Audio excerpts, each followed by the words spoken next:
Hola, pues buenos días a todos. Ya me presentaron, soy Alan Alvidres del curso de Neuropsiquiatría y pues les voy a hacer la presentación del síndrome de Cotard, tratando de abarcar lo más posible respecto a este síndrome desde la parte clínica, epidemiológica, etiopatogenia, etcétera.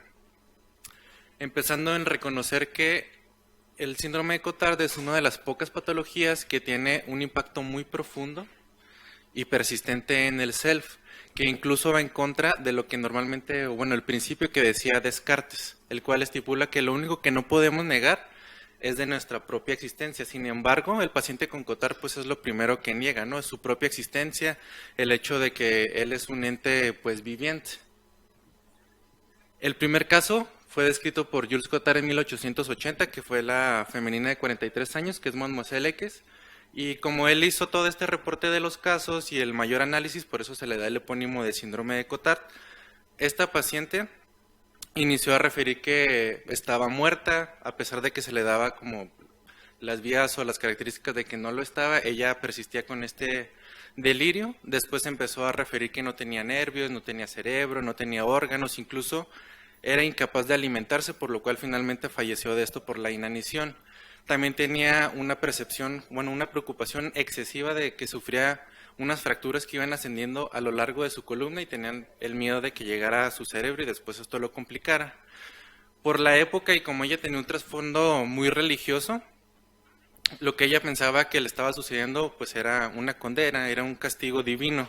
Sin embargo, pues el mismo Cotard denotó que no solamente tenía estas ideas de negación respecto a sí misma y al cuerpo, sino tenía también de características metafísicas. Es decir, negaba su alma, negaba a Dios, negaba la existencia del diablo, incluso hasta también como de manera contradictoria, aunque Cotard le llevaba cierta lógica, tenían ideas de inmortalidad.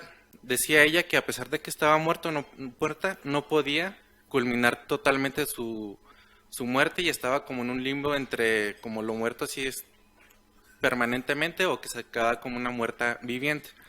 La única manera de que podía ya terminar este sufrimiento era siendo quemada, pero obviamente pues los médicos no le iban a permitir que fuera quemada, a lo que ella recurría a autolesionarse, incluso quemarse, y tenía episodios de agitación y agredía a todos aquellos que pues le impedían cometer pues, su propia muerte, ¿no? Su suicidio. A todas estas características, el mismo Cotard los denominó como un delirio hipocondriaco en una melancolía ansiosa severa, porque la paciente presentaba muchos síntomas depresivos. Después de esto, el mismo Cotard fue agregando otros pacientes que tenían características similares en la clínica y lo que hizo fue tratar de hacer un catálogo de cuáles eran los síntomas que presentaban estos pacientes respecto a todo el pensamiento nihilista, y lo que hizo fue estos 6 puntos que necesitaban como más o menos como criterios diagnósticos del síndrome. El primer punto pues es la ansiedad melancólica, el segundo son las ideas de posesión o de condena, que ya en la actualidad no vemos tanto, posiblemente por el cambio cultural y religioso a lo largo del tiempo. El tercero son las tendencias suicidas o autolesiones, y esto lo asociaba mucho al cuarto punto, que es la analgesia, porque los pacientes, sobre todo la primera paciente Mademoiselle, tenía una sensibilidad disminuida al dolor de manera bilateral. Entonces de ahí se cree que hay como una desinhibición más hacia la violencia y hacia estarse autolesionando. En el quinto punto, pues son las ideas hipocondriacas de la inexistencia, tanto de sí mismo, de los órganos y las ideas metafísicas que referimos, además del sexto punto, que pues son las ideas de inmortalidad. Al poco tiempo fueron agregándose otros psiquiatras. El primero de ellos fue Émile Reyes en el 83, y él es el que acuñó el término de síndrome de Cotard, es el que le puso ya bien el epónimo por toda la descripción amplia que había hecho Cotard, y este doctor lo que hizo fue reanalizar otra vez los casos, agregar un que otro paciente más, y describía que además de los delirios de negación y todo ese nihilismo que eran central en la patología, se asociaban también síntomas cognitivos y afectivos, pero que estaban secundarios al hecho del nihilismo, ¿no? Mientras que Seglas, un año después, él lo que hizo más bien fue extender el tema en la literatura y agregar otras características, entre ellas que podría ser de un curso episódico, que lo veían más en pacientes que en ese momento la llamaban demenciales, y de carácter sistemático, que eran en los pacientes que estaban puramente deprimidos. En cuanto a la epidemiología y las características clínicas en general, pues el estudio que más grande se ha hecho a lo largo de la historia es el de Berrios, que fue en el 95, y en este incluyó 100 casos de la literatura, desde el primero que fue descrito por Cotard. Dentro de lo que él encontró, pues vemos en la primera tabla, que es más o menos la distribución por la edad. La edad media de presentación es hacia los 52 años aproximadamente, pero se puede presentar, pues, como vemos, desde la adolescencia, incluso ya hasta la vejez, casi a los 80 años. Lo que él también hizo es la distinción de estos 3 puntos que son como los criterios, o bueno, las características clínicas predominantes, que son los delirios nihilistas, la negación de la existencia y la depresión. Ahorita vamos a ver más la sintomatología. En las últimas décadas, estos últimos 2 autores, Consoli y Guarcaya, hicieron unos análisis similares, aunque con menos casos, uno de ellos 30 y el otro 69. Demostraron prácticamente la misma distribución demográfica de la edad y que no había diferencia entre los sexos. Solamente había una predominancia al sexo femenino cuando éstas tenían algún daño orgánico o lesión demostrable a nivel central.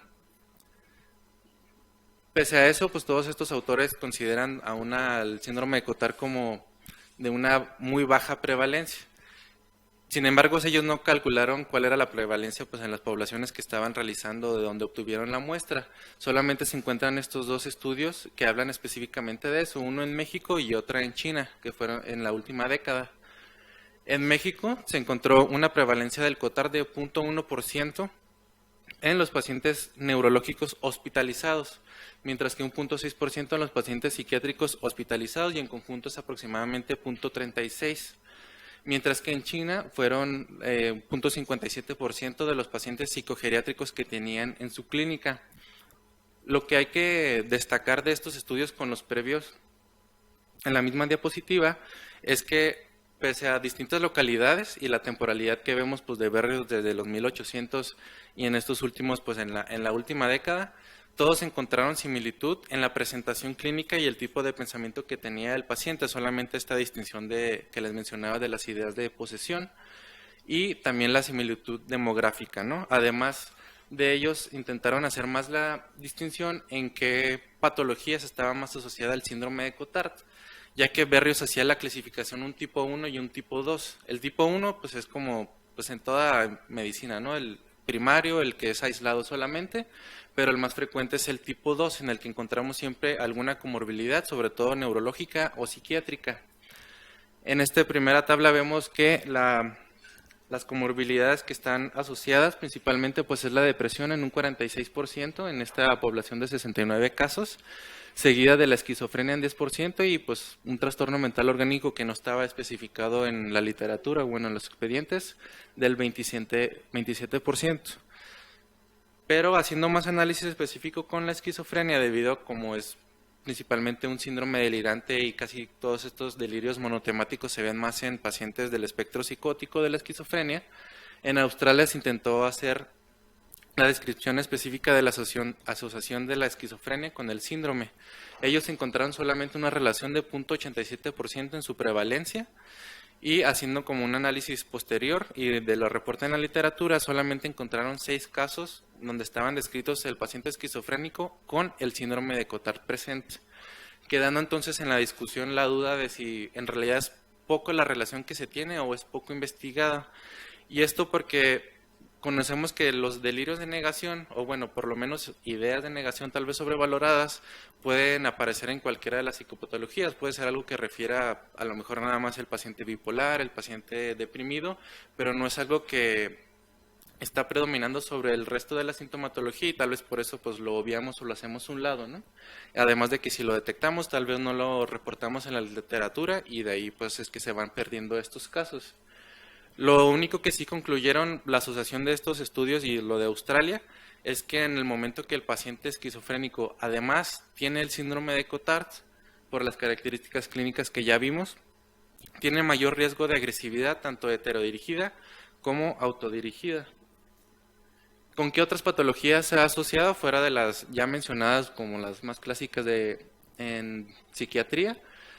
Se han reportado asociados con demencias hemáticas, frontotemporales, discapacidad intelectual y todas las que vemos aquí en la lista, pero parece ser que lo que predomina es con la depresión severa. Aquí tenemos la distinción del caso del estudio en México que se realizó con los pacientes neurológicos y psiquiátricos y vemos aquí la separación por las patologías y vemos que en realidad pues son muy variadas, ¿no? Desde cosas infecciosas, tumorales, vasculares y también pues de todo el espectro tanto afectivo, psicótico, etcétera. Entonces, abocándonos más a la clínica, ¿cuáles son los síntomas que tiene el paciente con Cotard? En la primera figura de su lado izquierdo, vemos la frecuencia que describió Berrios respecto a todos los síntomas que tiene. Los principales quedamos entonces que es la depresión en un 89%, los nihilismos o la negación de su cuerpo en un 86%, seguido de la negación de su existencia en un 69%. Y vemos pues los otros síntomas que llegan a aparecer que están ahí más o menos en porcentajes similares a los 60, ¿no?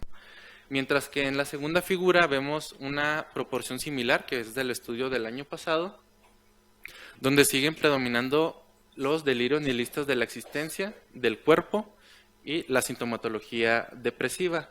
La única diferencia que se detectó fue esto que ya también les mencioné, de que en la actualidad hay menos referencia hacia las ideas de condena o las ideas de inmortalidad, posiblemente por este cambio cultural a lo largo del tiempo, ¿no?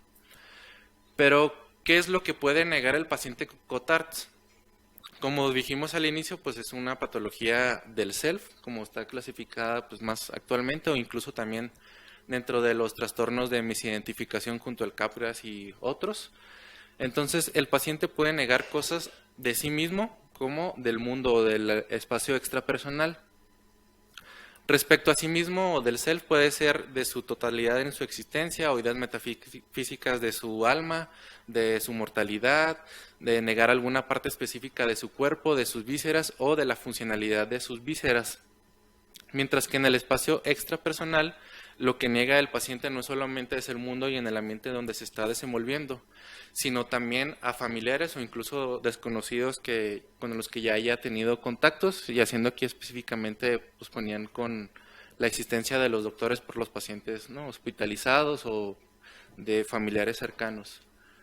El problema es que actualmente pues no tenemos criterios diagnósticos específicos para hacer este diagnóstico sindromático, solamente es como una aproximación ahí que el conjunto de síntomas.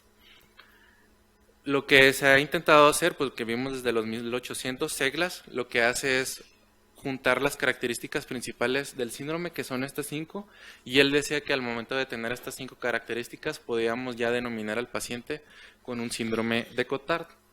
Mientras que Berrios, como él es un poco más pragmático y más sencillo de realizar las cosas y por la metodología del estudio que realizó, él decía que solamente con la presencia de 3 delirios de los que estaban descritos en el paciente era suficiente para decir que ya se padecía el síndrome.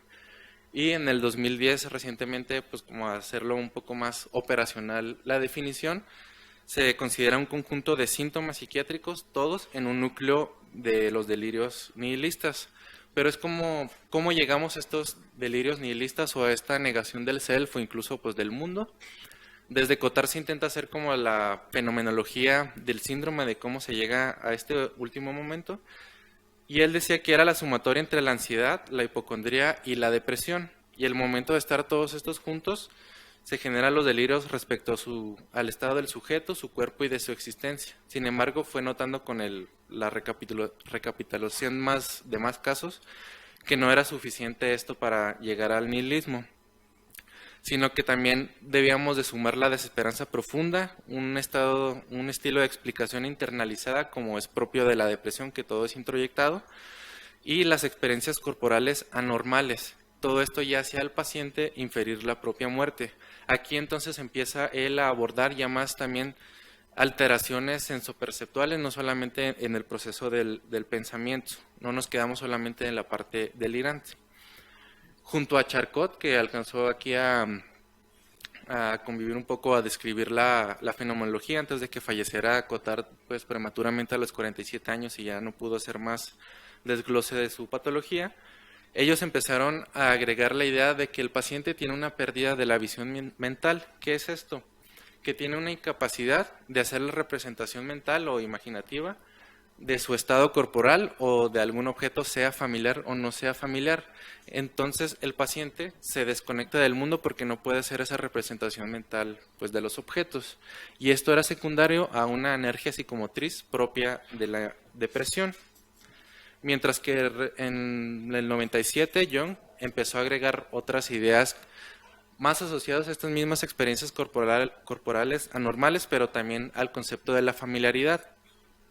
Y él decía que debían existir déficits en el reconocimiento facial o de las emociones, que es lo que estaba manteniendo desaferentado al paciente, junto a la sensación de la irrealidad, además de la atribución interna propia de la depresión, llegaban todo esto junto hacia la pérdida de la familiaridad. Entonces el paciente ya no tiene familiaridad consigo mismo ni con el mundo externo, y entonces ya puede inferir el hecho de que está muerto o de que no existe.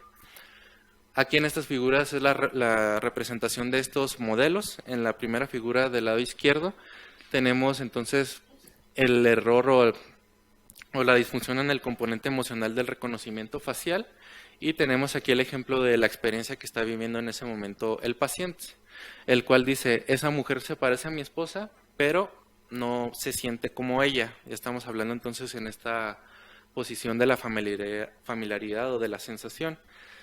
El paciente con Cotard, como hace la atribución interna, él mismo se echa la culpa de esa desafrentación e infiere que está muerto. Mientras que el paciente con Capgras, como es un estilo de atribución externalizado o proyectivo, lo que hace es echarle la culpa al objeto que no reconoce como tal y le dice que es un impostor. Este modelo pues fue siendo modificado hasta llegar al que está en la segunda figura, donde Ramachandran dice que ya hay también unas alteraciones en la desconexión o en cómo se está conectando todo lo sensoperceptual hacia el sistema límbico. Cuando toda esta desaferentación es global o de la desconexión al sistema límbico es cuando el paciente presenta Cotard, pero si solamente el problema es localizado al reconocimiento facial o de las emociones, es cuando se produce el Capgras. Haciendo aquí la distinción pues también con la prosopagnosia, que estaríamos ya hablando más bien de algo topográfico, que en estos pacientes el reconocimiento topográfico sí está conservado.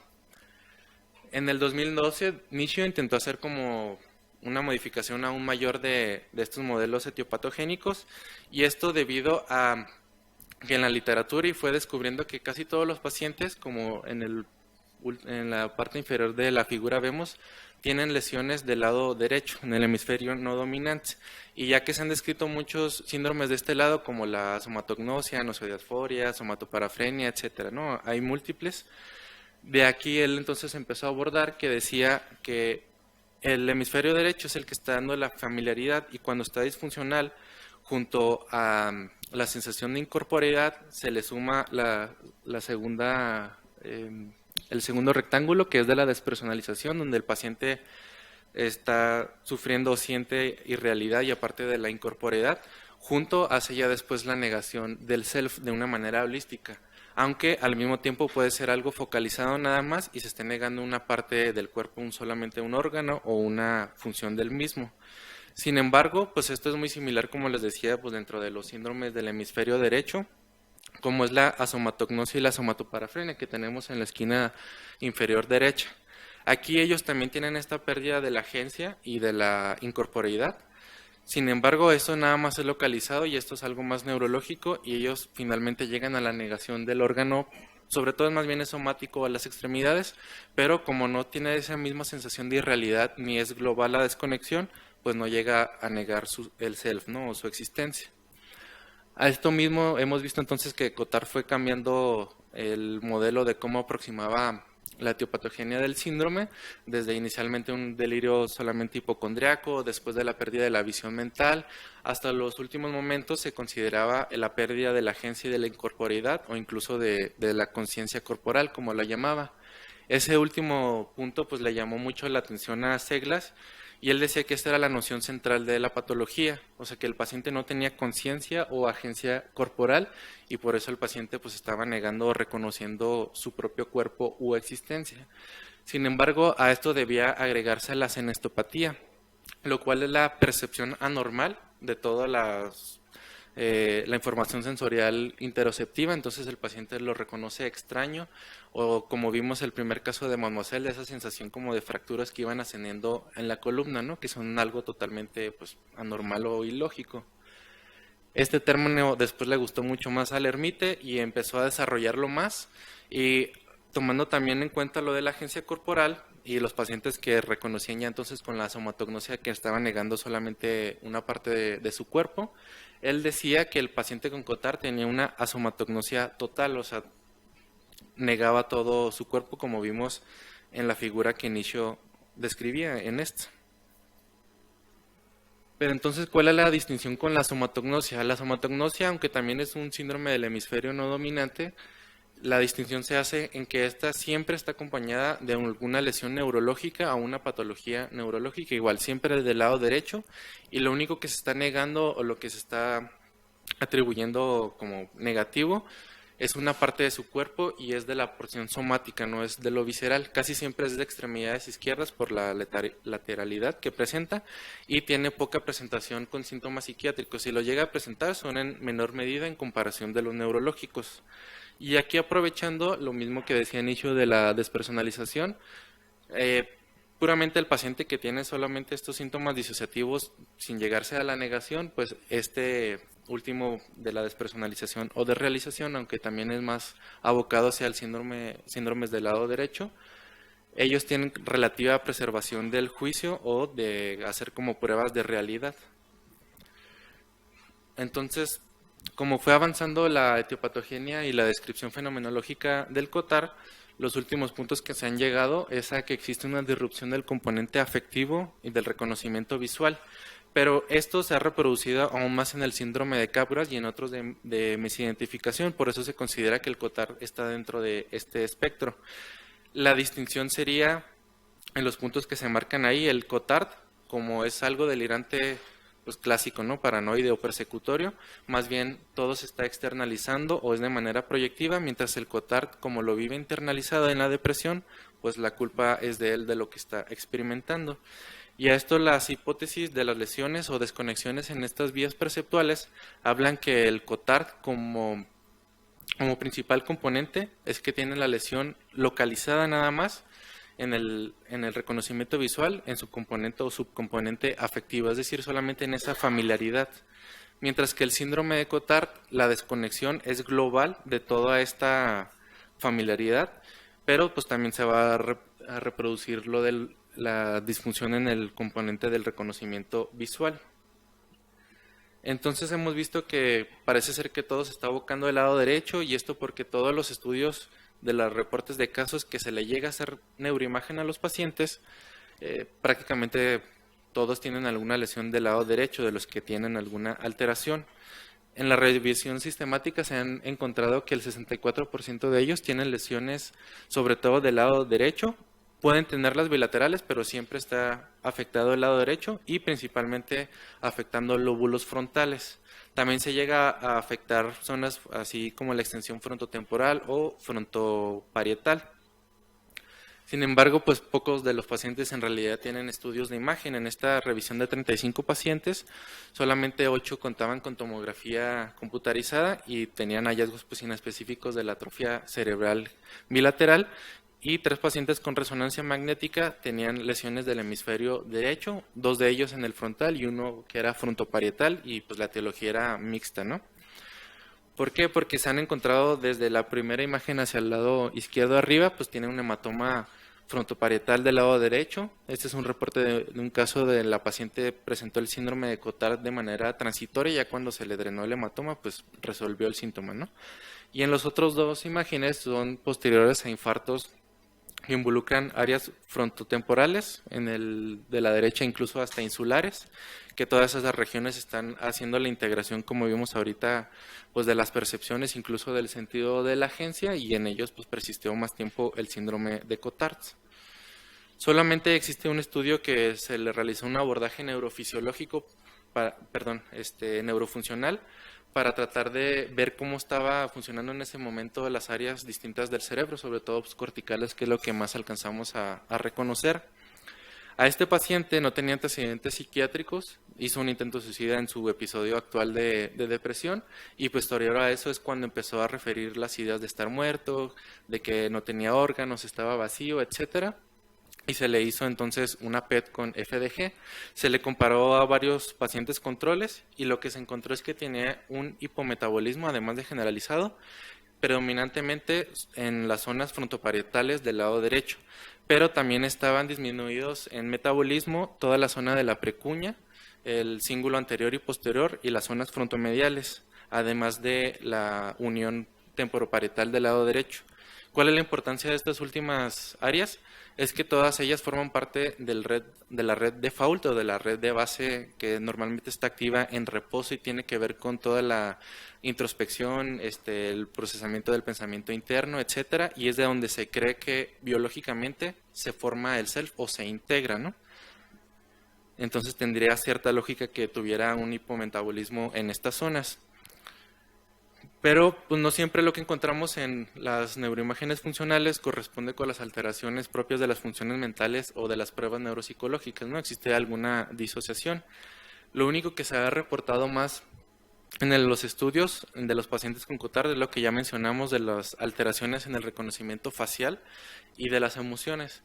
El problema de esto es que muy pocos casos lo reportan, solamente 12 de los 35 pacientes revisados en el estudio tenían pruebas neuropsicológicas, pero solamente 4 decían cuáles eran las pruebas realizadas y las que llegaron a utilizar es el apartado facial del reconocimiento de memoria de Warrington, otro utilizó el test de Benton y el otro pues no lo especificaba, ¿no? Lo único importante es que en las conclusiones de todas estas pruebas neuropsicológicas es que ninguno de ellos tenía prosopagnosia como mencionamos ahorita, o sea, el reconocimiento topográfico no está alterado y aparte no existían otras alteraciones neuropsicológicas que pudieran atribuirse al COTART, casi todos eran relacionados pues al proceso psicopatológico que presentaban, ¿no? Como en los esquizofrénicos que tenían disminución de la velocidad del procesamiento o alguna otra cosa, pero nada como específico para el COTART. ¿Y cómo hacemos la asociación de que esto en realidad está alterado con lo que vimos de la familiaridad? Es que se le realizan al mismo tiempo que se le presentan las expresiones faciales, ver como las respuestas autonómicas, y en los pacientes que tienen COTART están disminuidas estas respuestas autonómicas, sobre todo lo checan en piel, y esto se duplica también en los pacientes con Capgras, de ahí que pues son como bastante comparables, ¿no? A esto entonces, pues el origen neuropsicológico que se considera del COTART es que existe la disfunción en el subsistema del procesamiento del reconocimiento facial y corporal asociado a los cambios de la familiaridad, y es lo mismo que mencionábamos. No hay familiaridad, el paciente se encuentra pues desaferentado de sí mismo y del mundo. Y dentro pues del interés de este mismo síndrome o patología, lo que estamos haciendo actualmente pues es abordar justamente la parte neuropsicológica, por si tienen alguno de los pacientes, para buscar fallas ya sea en el automonitoreo, en el procesamiento pues del pensamiento, cómo llega a la conclusión. Otro punto importante que nos ha denotado las pruebas neuropsicológicas y que vimos también las imágenes del hemisferio derecho es la importancia del hemisferio no dominante con los delirios, ya que varios de estos delirios monotemáticos como el Capgras, el Otelo, etcétera, siempre están como abocados a algún problema o disfunción del lado derecho. ¿Y por qué? Estas son las 4 principales funciones donde se cree que está haciendo el hemisferio derecho para mantener la congruencia del self o del mundo o de la historia, de la explicación de lo que está sucediendo. Y si alguna de estas está alterada, pues surge el delirio como una solución a lo que está pasando. En el primer punto de la comunicación pragmática, lo que está haciendo el hemisferio derecho es que está reconociendo todo el contexto social y emocional de lo que está viviendo, ¿no? Y eso se lo pasa pues al hemisferio izquierdo para que ya elabore la historia y ya la integre así como más específicamente. Y al mismo tiempo está haciendo la integración global de lo que está sucediendo, mientras que el izquierdo es solamente muy localizado. Y entonces tendría cierta coherencia de que el paciente con COTAR que tiene disfunción del lado derecho no hace la comprensión global o total de la información que recibe y llega al hemisferio izquierdo de manera fragmentada y solamente algunas partes la reconoce y otras no. A eso mismo va el segundo punto, que es la integración perceptual. todas estas vías sensoperceptuales que llegan desde auditivo, visual, interoceptivo, etcétera, en el lado derecho lo que se hace es como condensarse para hacer una comprensión global, y de ahí mismo pues está haciendo la construcción psicológica y la construcción corporal del self, es decir, todo lo que tiene que ver con la imagen corporal, que muy posiblemente también esté deficiente en el paciente con Cotard, o incluso alguna otra psicopatología como puede ser los trastornos de conducta alimentaria o etcétera, ¿no? Pero esto debe ser un proceso que es continuo, que sería el tercer punto, que es el automonitoreo. Constantemente el cerebro está como otra vez recibiendo estas aferencias y volviendo a integrarlas para ver que ese self, cómo se está desenvolviendo en el ambiente y que está siendo como una unidad continua y que se sigue desplazando de tal manera y no se está desintegrando con el resto del ambiente o con sí mismo. Y por último, pues la actualización de las creencias es que el hemisferio derecho, sobre todo en las zonas frontales o en la corteza prefrontal dorsolateral, toda esta información antes de pasarla al lado izquierdo y elaborar como una historia ya pues, lingüísticamente que es propio del izquierdo, es que trata de generar coherencia o congruencia con lo que está recibiendo, y al momento de estar disfuncional, entonces la coherencia pobre que existe, el izquierdo la toma como tal y la dice como verdad independientemente de lo que suceda o lo cual sea negligente, porque el izquierdo no le importa lo negligente, ¿no? Solamente busca tener razón o crear un orden, como decía este Gazzaniga. Y entonces, como les mencionaba ahorita, pues lo que estamos haciendo en la clínica es abordar neuropsicológicamente al paciente con Cotard, buscando algunas alteraciones más o menos de lo que estuvimos mencionando. Y pues por si tienen algún paciente que cumpla con estos criterios de inclusión, exclusión, pues que nos avisen nada más. Y pues con esto terminaría mi presentación. No sé si tengan algún comentario o alguna duda respecto al tema, algo que quisiesen agregar.